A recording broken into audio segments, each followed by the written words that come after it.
itu saya yang menerima. Itu Letnan Kolonel Ahmad Anas Malik yang nelpon saya. Kalimatnya biasa aja. Besok Kompas nggak boleh terbit.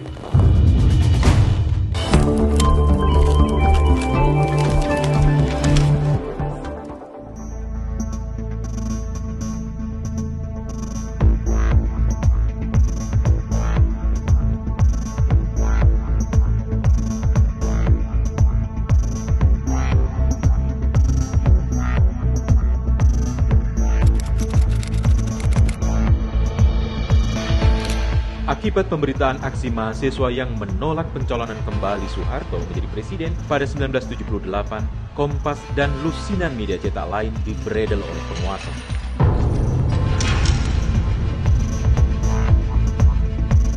Kompas dibredel itu kita bangga sekali karena seolah-olah menjadi pahlawan lah gitu ya.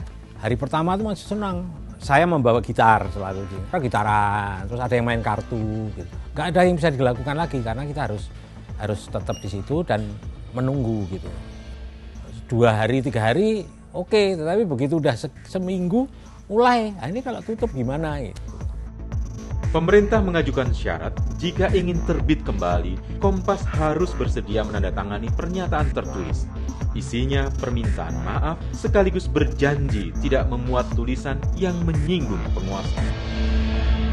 Pada 4 Februari tengah malam sampai dengan 5 Februari dini hari itu, terjadi pembicaraan serius antara dua pendiri Kompas, PK Oyong dengan Yakob Utama.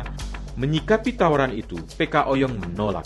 Jangan minta maaf, mati hari ini, nanti atau tahun depan sama saja. Yakob Utama berpandangan lain. Mayat hanya bisa dikenang, tetapi tidak mungkin diajak berjuang.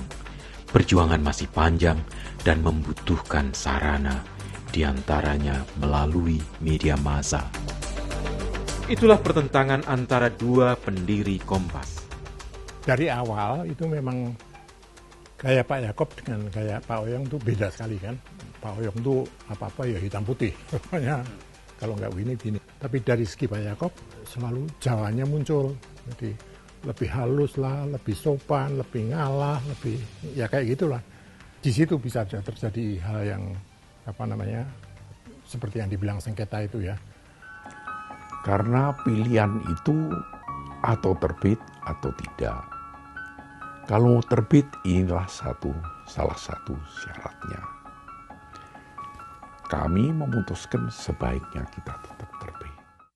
Syarat yang dimaksud oleh Yakob Utama adalah jika ingin terbit kembali, Kompas harus mematuhi rambu-rambu baru, yaitu 1. Tidak menulis tentang Soeharto dan asal-usul kekayaan keluarganya. 2. Tidak menyinggung duifungsi ABRI. 3. Tidak memperbesar konflik. Dan terakhir, tidak memperuncing SARA. Syarat itu kemudian disetujui dan ditandatangani Yakob Utama bersama para pemimpin redaksi yang senasib sepenanggungan. Kepada PK Oyong, Yakob Utama mengatakan, tanda tangan ini basa-basi saja, tidak akan berlaku seumur hidup. Oyong pun menyerahkan masalah tersebut kepada Yakob Utama, apa yang menurut dia terbaik bagi Kompas. Namun sejak itu, PK Oyong tidak lagi mau mengurusi redaksional Kompas sampai tutup usianya pada 31 Mei 1980. Wartawan itu bisa menerima tentu dengan saya jelaskan. Memang kemudian Pak Oyong juga menyerahkan kepada saya. Lalu saya cobalah meyakinkan mana jalan yang terbaik. Pertama, eksistensi kehadiran kita itu harus kita usahakan dan kita lindungi. Tapi kalau saya cuma mikirnya begini, jadi kalau Yakob tidak setuju, Kompas itu sudah mati tahun 78. 6 Februari 1978, Kompas terbit kembali.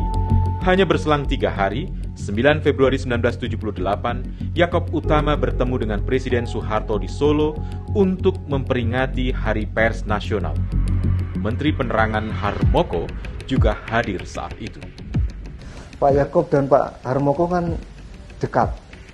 Lalu dalam bahasa Jawa, Pak Yakob, Mas Yakob, matur nuwun dong, minta terima kasih dong sama Pak Harto. Lalu ketika salaman kan antre. Lalu Pak Yaakob matur nuwun, bahasa Jawa itu, terima kasih sudah diperbolehkan terbit kembali. Lalu Pak Harto mengatakan, yo ojo meneh-meneh, bahasa Jawa itu. Pak Yaakob orang Jawa, Pak Harto orang Jawa, dan kata ojo meneh-meneh dan diucapkan dalam bahasa Jawa itu maknanya dalam. Kalau sekali lagi kamu lakukan, tak gebuk. Ojo meneh-meneh itu sebetulnya isyarat sekaligus ancaman, tapi lebih dalamnya adalah isyarat. Jangan melakukan lagi. Isyarat, dan Pak Yaakob menangkap. Sehingga peliputan cara memang kita sesudah itu kan merunduk. Hati-hati gitu. Itu yang kita lakukan.